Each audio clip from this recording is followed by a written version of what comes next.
Friends, ഇതാണ് ആ joint. ഇത് കണ്ട, ഇത് നമ്മൾ ഇങ്ങനെ വെട്ടിയിട്ടുള്ള ജോയിൻ്റാണ്. ഇത് നമുക്ക് ഇതുപോലെയാണ്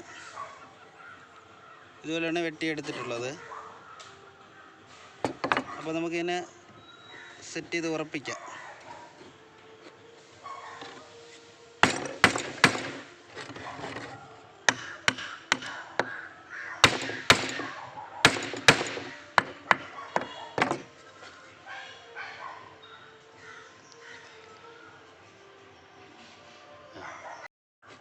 നിങ്ങൾ ഈ വീഡിയോ ആദ്യമായി കാണുന്നതെങ്കിൽ സബ്സ്ക്രൈബർ ചെയ്യുക ചാനൽ. ഞാൻ ഇതിൽ അപ്ലോഡ് ചെയ്യുന്ന വീഡിയോകൾ കാർപ്പൻ്റർ സംബന്ധമായിട്ടുള്ള വീഡിയോകളാണ്. കാരണം എനിക്ക് കാർപ്പൻ്റർ വർക്കാണ്, അതുകൊണ്ടാണ് ഞാൻ ഇങ്ങനത്തെ വീഡിയോകൾ ഇടുന്നത്. അപ്പോൾ എല്ലാവരും സപ്പോർട്ട് ചെയ്യുക. അപ്പോൾ നമ്മൾ അടുത്ത വീഡിയോയിൽ കാണാം. ബൈ.